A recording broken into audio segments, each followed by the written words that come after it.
Buenos días, somos el grupo número A conformado por los 13 estudiantes señalados en pantalla, de los cuales Amaro Anthony y mi persona, Gómez Víctor, le venimos a hablar sobre la célula como unidad básica de la vida. Discutiremos su concepto, teoría celular, estructura, características, tipos y organización. Para empezar este tema, primero se debe conocer el concepto de célula, el cual nos dice que es la unidad viva más pequeña que constituye o conforma a todos los seres vivos. Se considera unidad viva debido a que cumple con ciertas funciones o características propias de los seres vivos, como sería relacionarse, reproducirse y nutrirse. Además, que constituye todo o que conforma a todos los seres vivos debido a que estos organismos o los seres vivos de los 5 reinos están conformados por una o más células. Por lo tanto, una célula es capaz de adaptarse y formar un organismo unicelular o agruparse y formar organismos más avanzados, pluricelulares. Estos conocimientos, que a su vez parecen simples y que ya la mayoría conocemos, tuvieron que pasar casi 300 años para que fueran descubiertos y propuestos. Esto empezaría con la teoría celular en el año de 1665, con el inglés Robert Hooke, el cual desarrollaba microscopios en su tiempo libre y los utilizaría para investigar corchos y otros tejidos vegetales, en los cuales encontraría unas pequeñas cavidades o poros a los que denominaría célula, haciendo referencia al latín cellula, que significaba habitación pequeña, debido a que estas pequeñas cavidades se les familiarizaba con las habitaciones pequeñas en las que dormían los monjes en aquella época. Esta sería la primera vez en la humanidad que se utilizaría el término de célula. A día de hoy se conoce que lo que Robert vio no fueron células vivas, sino paredes celulares producto de tejidos vegetales muertos. El siguiente gran paso en esta teoría sí en el año de 1670, con Anton van Leeuwenhoek, el cual era un neerlandés obsesionado con lograr la mayor calidad posible en las telas que él comerciaba. Por eso, en sus tiempos libres, se encargaba de realizar lupas utilizando lentes biconvexas. Sin darse cuenta, lograría crear el microscopio más avanzado para la época, con un aumento de 250 veces. Lo utilizaría para investigar o conocer a las bacterias presentes en las gotas de un lago y en la suciedad de los dientes. Se debe destacar que no las denominaría bacterias, sino animálculos, haciendo referencia a lo que a él le parecían pequeños animales, siendo la primera vez en la historia de la humanidad que se podían observar estas criaturas microscópicas. También se reconoce por haber observado a los glóbulos blancos, glóbulos rojos y levadura. Pero por lo que más se le reconoce, se lleva mérito, ocurriría 7 años después, en 1677, cuando con ayuda de un estudiante de medicina lograrían investigar el espermatozoide o los pequeños animálculos presentes en el semen y llegarían a la conclusión de que este se encontraba de forma natural en el semen y no en su estado de descomposición y que serviría para fecundar y originar el nuevo individuo, siendo un golpe para la teoría de la generación espontánea debido a que en aquella época se pensaba que el semen no tenía ningún compuesto, sino que era un líquido que emitía ciertos vapores y ayudaría a formar al nuevo individuo. Ahora bien, el siguiente gran avance ocurriría casi 200 años después con René Dutrochet, un científico que después de investigar gran cantidad de tejidos vegetales y animales encontraría que tenían una cosa en común, la célula, proponiendo la idea de que todo estaba conformado, proponiendo la idea de que todos los seres vivos estaban conformados por células.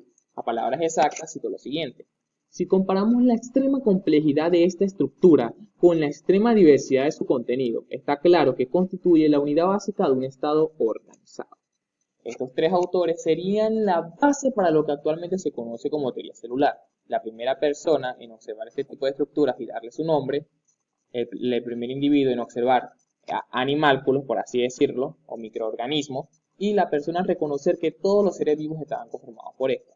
En 1831, adicionalmente, se descubriría el núcleo. Ahora, en el año de 1838, Matthias Schleien, un botánico alemán, se encargaría de investigar diversos tejidos vegetales y reconocería que todas las partes de las plantas estaban conformadas por unas células especializadas, las células vegetales. También postuló la idea de que las plantas crecían mediante la creación de nuevas células. Al año siguiente, Theodor Schockmann, otro alemán, alargó o extendió los conocimientos de Matthias hacia los animales, descubriendo las células animales y proponiendo las siguientes tres ideas. Primero, la vida de las células está sujeta a la del organismo, es decir, que si el organismo muere, sus células también. Un organismo está conformado por células y secreciones de las mismas y que las células son capaces de realizar reacciones metabólicas. Estos dos autores se harían famosos en su época y empezarían a trabajar juntos para seguir desarrollando la teoría celular. Y se encontrarían con su primera discusión o diferencia creativa, y es que Theodor afirmaba que las células provenían de otras células, pero Matías creía fielmente en la teoría de la generación espontánea, por lo tanto, pensaba que las células se generaban de forma espontánea. La respuesta a esta pregunta surgiría en el año de 1858 con Rudolf Virchow, un científico que postuló la idea de que las células surgen de células preexistentes. Cabe destacar de que esto mediante estudios de citogénesis presente en células cancerosas, pero su idea no es del todo original, debido a que 6 años antes, en 1852, Robert Redman propuso lo mismo, que la formación de tejidos por multiplicación celular se debía a la división de células preexistentes y que los tejidos enfermos eran capaces de generar nuevas células mediante células viejas ya existentes, evidentemente. Con toda esta información, la teoría celular se puede resumir en los siguientes 4 postulados. Primero, todos los organismos están compuestos por células, ya sea una o más. Segundo, estas son capaces de realizar acciones metabólicas, por lo tanto, pueden intercambiar materia y energía con su entorno. Tercero, las células provienen tan solo de otras células preexistentes. Aquí hacemos énfasis o paréntesis en lo siguiente. Este postulado no tendría validez hasta realizar los experimentos de Louis Pasteur años después, debido a que la sociedad de aquella época creía fielmente en la teoría de la generación espontánea. Y por último, las células contienen el material hereditario, por lo tanto, una célula es capaz de dividirse y crear una copia de sí misma. Ahora las estructuras generales de las células. Existe una gran variedad de células. Existen muchos tipos de estas, pero todas comparten 3 estructuras en común. Primero, la membrana plasmática, o también llamada bicapa lípida. Es una delgada capa que separa el exterior de la célula con el interior. La protege y regula la entrada y salida de materia y energía. También es la forma que tiene la célula de percibir el mundo. El citoplasma. Este es el medio líquido que se encuentra entre la membrana plasmática y el material hereditario. Ok, esta también tiene la función de alojar a pequeños organelos que en ellas flotan y son los encargados de realizar las funciones metabólicas y de biosíntesis. Por último, el material hereditario. Es el encargado de dirigir la vida de la célula y le permite reproducirse o crear una copia idéntica de sí misma. Aquí abrimos otro paréntesis. En el caso de las células eucariotas, este se encuentra dentro de una envoltura nuclear o membrana nuclear, mientras que en el caso de las células procariotas se encuentra flotando en el citoplasma de forma condensada en lo que se conoce el nucleoide o falso núcleo. Ahora sus características generales. Al igual que el punto anterior, como existían 3 estructuras, aquí existen 3 puntos o 3 características. La primera sería el tamaño celular. Básicamente nos dice que las células procariotas miden de 1 a 10 micrómetros y que las células eucariotas miden de 10 a 100 micrómetros. Por lo tanto, las células miden de 1 a 100 micrómetros. Y en su mayoría es así, esto es un hecho. Pero también existen diversas variaciones a esta regla. Toda propuesta tiene diversas excepciones.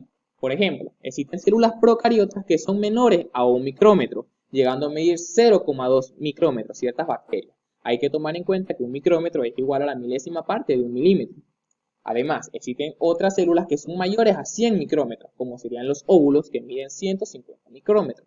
O el caso de los huevos, para los que no lo conozcan, para que no lo sepan, un huevo, la yema del huevo, es una célula. Y existen huevos, es decir, la yema, se puede percibir a simple vista, no es decir, necesita el uso de un microscopio. La yema del huevo de avestruz, el huevo más grande, llega a medir 7 centímetros, se conocía anteriormente como la célula más grande del mundo, hasta que posteriormente se aclararían más estudios de las neuronas. Actualmente se considera que la neurona es la célula más grande, debido a que posee un axón o una prolongación que podría llegar a medir 1 metro o más.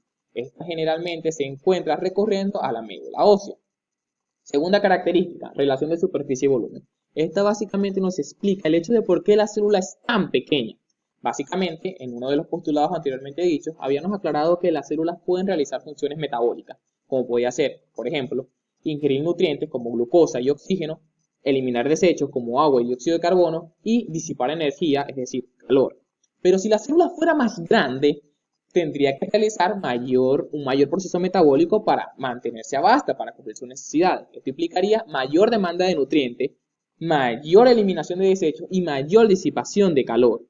Esto quiere decir que la membrana tendría que trabajar más. Recuerden que la membrana es la encargada de regular la entrada y salida de materia y energía. Esto se puede explicar un poco mejor con la fórmula de relación de superficie-volumen, la cual nos dice que el límite del tamaño celular es igual al área de superficie, que es la membrana plasmática, entre el volumen, que es el citoplasma. El área o la membrana se calcularía multiplicando la altura por la base por los 6 lados. ¿Por qué 6 lados? Porque en este ejemplo utilizaremos un cubo simulando que es una célula. Un cubo de 6 lados iguales. Por lo tanto, su área sería su altura por su base por sus 6 lados. Y su volumen sería igual a su altura por su base por su profundidad. Una forma simple de explicar la teoría de la relación superficie-volumen. Si tenemos un cubo de todos sus lados son iguales, de 1 centímetro, usamos la fórmula anteriormente explicada, 1 centímetro de altura por 1 centímetro de anchura por 6 lados, nos daría exactamente 6 centímetros cuadrados. Y si usamos la fórmula del volumen, nos daría 1 centímetro cúbico. Ahora, si hacemos el mismo procedimiento, pero con el cubo de 4 centímetros, nos darían estos resultados. A simple vista es fácil notar que el área de superficie o la membrana crece al cuadrado, mientras que el volumen o citoplasma crece al cubo. Esto quiere decir que si la célula aumenta de tamaño, su citoplasma crecerá a una velocidad mayor a la de su membrana plasmática. Su interior crece más rápido. Entonces, esto se explica con la siguiente fórmula. Si dividimos el área de superficie entre el volumen, en este caso 6 entre 1, nos daría 6. Por lo tanto, por cada centímetro de citoplasma, hay 6 centímetros de membrana plasmática. Y si hacemos lo mismo con el otro cubo, 4 centímetros por lado, nos daría lo siguiente. 1,5. Por lo tanto, por cada centímetro de citoplasma hay 1,5 centímetros de membrana plasmática. Es fácil deducir que a medida que la célula aumenta de tamaño, su relación superficie-volumen disminuye. Y es por lo explicado anteriormente. El área crece al cuadrado y el volumen crece al cubo. Esto quiere decir que si la célula aumenta de tamaño, su interior crecerá más rápido que su membrana y esta no daría abasto para hacer las funciones necesarias para mantenerla con vida, sus funciones metabólicas. Por lo tanto, tendrá dos opciones: dividirse o morir. Como dato adicional, si la célula llegara a ser demasiado grande, se cambiaría el tiempo en el que se producen diversas reacciones. Por ejemplo, los nutrientes tardarían más tiempo de ir desde el exterior hasta el interior de la célula, y los desechos desde el interior hasta el exterior. Habría una mayor distancia que recorrer. Por último, tenemos la forma y diversidad celular. Existen muchas formas de células. Por ejemplo, células redondeadas como lóbulos, elípticas como bacterias, fusiformes como el músculo liso, estrelladas como son las neuronas, prismáticas como son las células del interior del intestino delgado y aplanadas como los glóbulos rojos. Pero cada forma tiene un tamaño y función peculiar. Esto quiere decir básicamente que las células adoptan esta forma para desempeñar mejor su función. Por ejemplo, los glóbulos rojos son aplanados con forma de disco bicóncavo con el objetivo de aumentar el área de difusión o de intercambio de gases. Recuerden que los glóbulos rojos tienen el objetivo de transportar el oxígeno por el cuerpo. Las células del interior del intestino delgado tienen microvellosidades o pliegues con el objetivo de aumentar el área de absorción de nutrientes. Las neuronas son alargadas con el objetivo de poder transmitir esos impulsos nerviosos por una mayor distancia. El músculo liso tiene una forma alargada y contráctil para poder permitir el movimiento, y un ejemplo adicional sería que algunas células poseen flagelos para poder desplazarse. Y así hay infinidad de ejemplos. Y no solo esto, sino que un organismo puede tener más de un tipo de célula en su interior, como es el caso del ser humano, que posee más de 200 tipos de células que lo conforman. Pero adicionalmente se debe de considerar que no solo la forma es importante, sino cómo se mantiene. En el caso de las células de las plantas, hongos y procariotas, esta forma se logra mediante una pared celular que envuelve el exterior de la célula, le da rigidez y mantiene esa forma tan peculiar o característica. Esta, como lo dije, se encuentra en el exterior de la célula. En este tipo de células, procariotas, hongos y plantas, a excepción de los micoplasmas, que son bacterias que no poseen esta pared.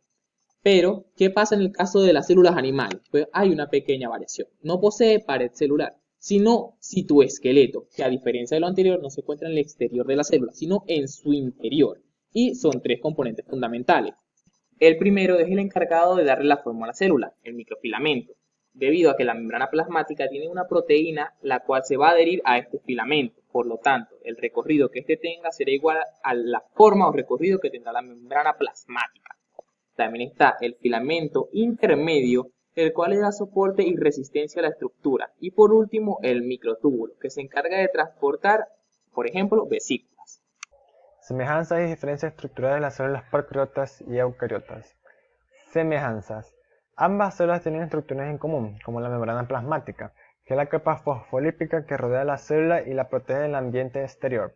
Los ribosomas, que son organelos unidos por una membrana donde se hacen las proteínas o procesos llamados síntesis proteica. El citoplasma, el cual es todo el contenido de las células en el interior de la membrana celular, sin incluir el núcleo. Y por último, el material hereditario o ADN, el cual es donde se encuentra toda la información genética del organismo. Diferencias. Las células procariotas son estructuralmente de menor tamaño y más simples, mientras que las células eucariotas son por el contrario de mayor tamaño y de estructuras más complejas. Una de las diferencias más conocidas es que las células procariotas se les conoce por ser las células que no poseen núcleo, mientras que las eucariotas sí poseen un núcleo definido. Las células procariotas por fuera de la membrana están rodeadas por una pared celular que le brinda protección, mientras que las eucariotas no todas las células poseen esta pared, más que todo serían las células vegetales que las poseerían. En las células procariotas, al no tener un núcleo, el ADN se encuentra disperso en el citoplasma, mientras que en las células eucariotas su ADN se encuentra adentro del núcleo separado del citoplasma.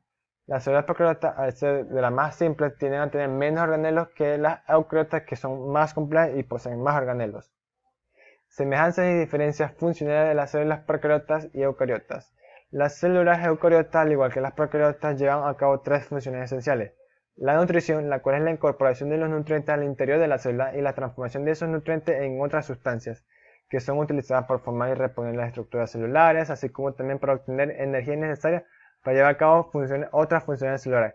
Las células pueden ser autótrofas, es decir, que son capaces de fabricar sus propios alimentos, o heterótrofas, es decir, que no son capaces de fabricar alimentos.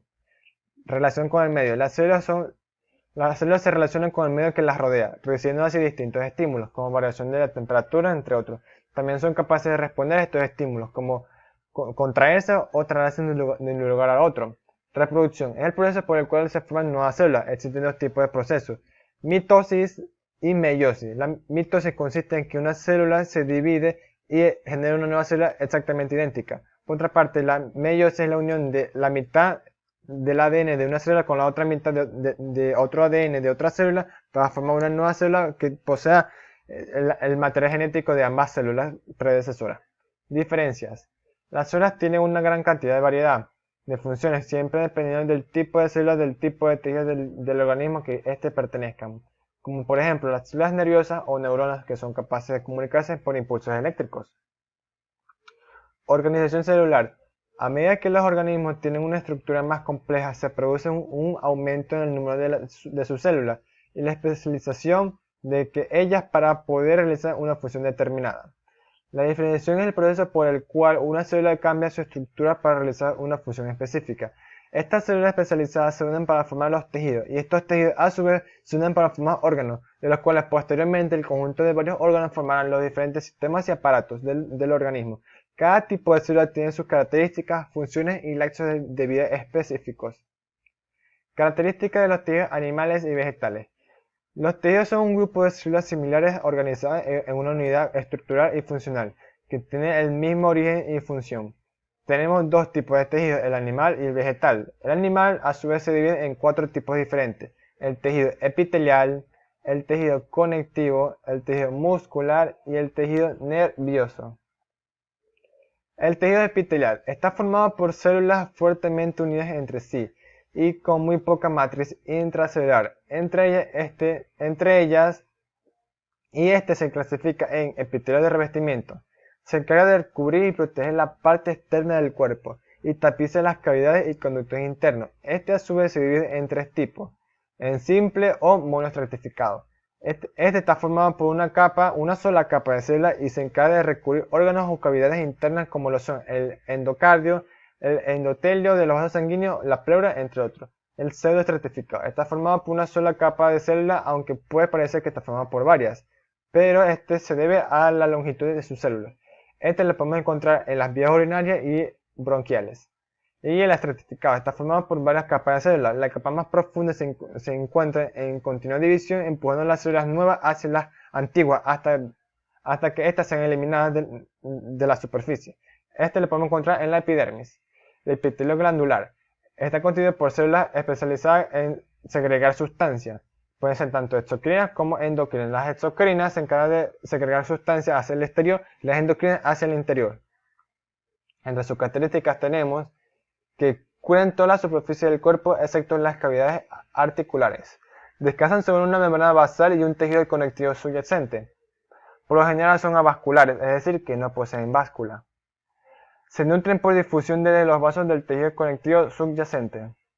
Posee escasa sustancia intercelular. Posee una marcada capacidad para renovarse y regenerarse. Posee la capacidad para desarrollar cambios morfológicos y funcionales de un tipo de epitelio a otro, cuando las condiciones del medio local se alteran crónicamente. Tejido conectivo. Su función es conectar y mantener unidos los otros tejidos dividiéndose en 4 tipos. El tejido conjuntivo, que está formado por el tejido conjuntivo laxo, elástico y fibroso. El conjuntivo laxo lo componen un mayor número de células y menos fibras. El conjuntivo elástico es aquel que posee una alta capacidad elástica por la presencia de elastina, mientras que el tejido fibroso está formado por una alta cantidad de fibras de colágeno, por lo que puede resistir al estirado. El tejido adiposo es similar al tejido conjuntivo laxo, pero este posee menos fibras. Se encuentra localizado bajo la dermis, rodeado de órganos internos y en el interior de la parte central de los huesos largos. El tejido cartilaginoso tiene la característica de ser fuerte y flexible. Al formar parte del esqueleto tiene una función de dar soporte a algunas estructuras corporales. El tejido óseo tiene como función dar soporte al cuerpo de los animales vertebrados. El tejido sanguíneo es un tejido conectivo cuya sustancia intercelular es en estado líquido y se encuentra en el interior de los vasos sanguíneos y representa entre el 7 y 8% del peso corporal. Este se divide en glóbulos rojos, que son los que poseen la hemoglobina y otras sustancias, los glóbulos blancos, que son los que se encargan de defender al organismo de agentes infecciosos, y las plaquetas, que se encargan de la coagulación cuando ocurre una ruptura de vasos sanguíneos. Entre sus características tenemos que es llamado también tejido conjuntivo. Presenta diversos tipos de células. Tiene abundante material intercelular. Tiene gran capacidad para regenerarse en un tejido vascularizado. Tejido muscular. Está compuesto por células que poseen la capacidad de contraerse. Se divide en muscular liso, que es formado por células alargadas y mononucleadas. El tejido muscular cardíaco, que las células de este son cortas, ramificadas y son con un solo núcleo. El tejido muscular esquelético, las células del mismo son muy alargadas y multinucleadas. Y entre sus características tenemos que representa el 40% de la masa corporal. Tiene la capacidad de excitarse y responder a una serie de estímulos, como cambios de presión, calor, luz, entre otros. Es capaz de obtener la capacidad de contractibilidad. Los músculos están compuestos de casi un 80% de agua. Y está compuesto por células de gran longitud, tienen bastante elasticidad y puede estar bajo control mental o no, es decir, puede ser voluntario o no voluntario. Los tejidos nerviosos. Es un tejido del cual está especializado en captar las variaciones del medio, elaborar una respuesta y dirigirla hacia los órganos efectores. Se divide en las neuronas, que son una unidad anatómica y fisiológica de este tejido. Tienen tamaños variables, cuerpo estrellado y formas diferentes según su función. También tenemos las células glías, que son un conjunto de células que proporcionan protección, soporte y facilitan nutrientes a las neuronas. Entre sus características tenemos que se origina en ectodermo. Está constituido por las células que han alcanzado un alto grado de diferenciación estructural, cuyas propiedades fisiológicas fundamentalmente son la excitabilidad y la conductividad. Está especializado en el mecanismo de regulación orgánica. Y por último está compuesto por 2 tipos de células, las neuronas y las células glía. Los tejidos vegetales. En los tejidos vegetales tenemos que se dividen en 3 tipos de tejidos. Los tejidos de crecimiento, meristemos, los tejidos definitivos y los tejidos de protección. Los tejidos de crecimiento meristemos tienen células con la capacidad de dividirse. Son células pequeñas, muy poco especializadas, de pares células delgadas, como con las pequeñas y núcleos grandes.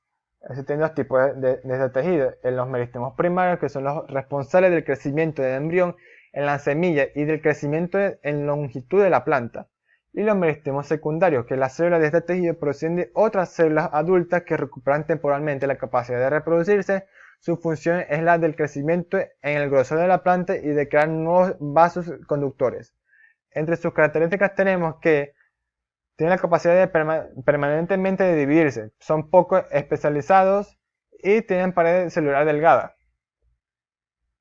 Tejidos definitivos son los que intervienen en la fotosíntesis, el almacenamiento de nutrientes y en el sostén y constituyen la mayor parte del cuerpo de la planta. Se dividen en tres tipos de tejidos: en parenquima, que es el tejido más abundante de la planta, el que se encuentra en las hojas, la médula de los tallos y la pura de los frutos, entre otros. El tejido de sostén, que son los que constituyen el esqueleto de la planta y están formados por células de paredes gruesas y lignificadas, y se divide en colenquima, que está bajo la epidermis, principalmente en los tallos, en los pecíolos y en los pedúnculos de las plantas, los cuales ofrecen flexibilidad y resistencia. También tenemos el esclerenquima, que es bastante abundante en la planta, y que también da un sostén estructural y que se diferencia del colenquima, ya que este suministra rigidez. Los tejidos vasculares, que son un conjunto de células de las cuales tienen el paso de diversas sustancias como agua, sales, nutrientes, entre otros, y se dividen en xilema, que representa el principal tejido por el cual ocurre la conducción de iones, y el flema, que interviene en el transporte de nutrientes en la planta, tomándolos desde un sitio de síntesis que generalmente son las hojas. Entre sus características tenemos que son los más abundantes en la planta, constituyen el esqueleto de la planta, comunican a la planta solidez, forma determinada y resistencia, la mantiene erguida y dirige el paso de diferentes sustancias. Tejido de protección. Al constituir los tejidos dérmicos, la parte más externa de la planta protege el cuerpo de la misma de daños de agentes externos. Estos tejidos están formados por epidermis, que está constituido por una sola capa de células epidérmicas, aplanadas, bastante unidas entre sí, y la peridermis, que tiene forma de corteza externa de raíces y tallos de una determinada edad, en general superior a un año. Muchas gracias por su atención.